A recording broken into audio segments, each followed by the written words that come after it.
Sino to? Will you, going charity group sponsored by, elderly women in the Philippines? Will you, try going to charity group? Sponsor pa din. Kuya, Kuya Manang, Drives and Vlogs, ayan pa. It comes with charity. Meron kasi talaga kaming, meron talaga kaming sariling charity. At saka, sa totoo lang, Manang driver, para feeling ko, ang laki-laki talaga ng, ng responsibilidad ko rin sa nanay ko. Kasi ako lang talaga yung bumubuhay sa nanay ko eh. Matanda na rin kasi yung nanay ko sa Pilipinas. So, lahat talaga ako.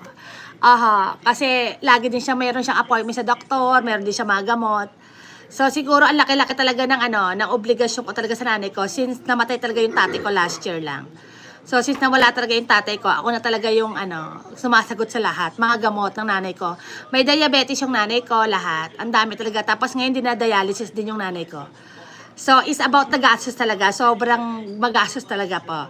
Ayan po, siguro sa charity, siguro naman, hindi ko siguro muna masasagot muna yung charity siguro kasi para feeling ko talagang meron, ayun nga, masyadong malaki po talaga yung gastos. Ayan.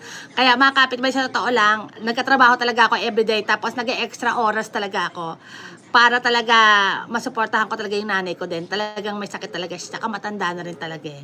Ayan po. Tsaka yung nag-aalaga sa nanay ko, yung ate ko, hindi rin siya nakakapagtrabaho. So, yung instead na itatrabaho niya talaga, so nagdagdag na rin ng gastos.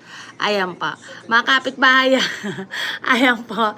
Ayan po, pasensya na po mga kapitbahay sa mga nag-charity. Siguro pag talagang sobrang luwag na talaga, at talagang sobra-sobra talaga, sobrang luwag. Pero ngayon talaga, I try my best talaga to to support my my mom that she's very old and also she's sick talaga, that she have dialysis every 3 times a week.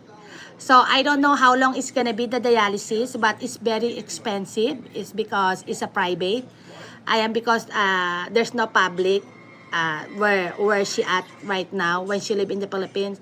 So she going the private talaga for dialysis. So, expensive talaga mga kapitbahay. And also, she have a lot of medicine. Ayan, for diabetes and everything, for the heart. And, kasi matanda na talaga eh. So, pasensya na po sa mga kapitbahay. Siguro pag talaga nakaluwag-luwag na si kapitbahay talaga, talaga mag-charity talaga tayo. Pero kasi sariling gastos ko talaga po yun eh. Pero siguro, pag meron talagang nag-offer na gusto mag-charity, through me, ipapaalam ko po sa inyo Kuya Manong. Ayan po, thank you so much po. Ayan po, Hauray, deal, shout out. Ayan po, welcome. Ayan po, why not invite your friends and scouting sponsor is about, partnership with the, beneficiary, what's the other vlogs, might be interested. Sige pa, i-announce ko pa Ayan pa. Announce ko na lang po, Kuya Manong sa mga viewers ko, if they wanted to pa. Ayan po. Thank you so much, Manong Driver and Sun Vlog. Thank you so much pa And also, bye po, Dil, megam shout out. Ayan, Bridget, megam shout out. Ayan po, thank you so much po. Asa na si Asan na yung aking friend? Ayan po, always welcome po. Franz Riley, thank you so much Opo, I will announce po mamaya. Ayan po, i-announce ko nga ngayon. Ayan po mga kapitbahay whoever wants to be sponsor for ayan, para po sa mga elders sa Pilipinas po. Ayan po si Kuya Manong Driver and Son. Ayan po. Isa po siya sa mga dyan. Isa po ba kayo sa mga volunteer o isa rin po kayo sa mga admin sa mga yan po. Ayan. Ayan po, sa mga gusto pa Ayan po. Kuya Manong, pasensya na po Siguro, pag talagang next time po talaga. Ayan. Marami po kasi talaga tayo inaasikaso po talaga. Ayan pa. Algeria. No, I'm not from Algeria. I'm from the USA. Ayan po. Originally from the Philippines. Ayan, bro Ricky, megam shout out.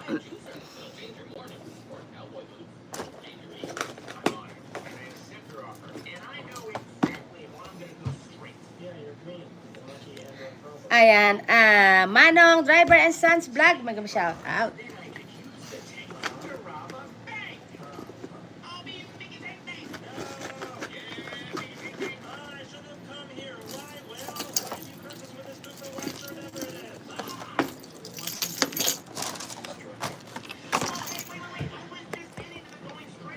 Ayan, hindi na ako magkapalit ng damit mga kapitbahay.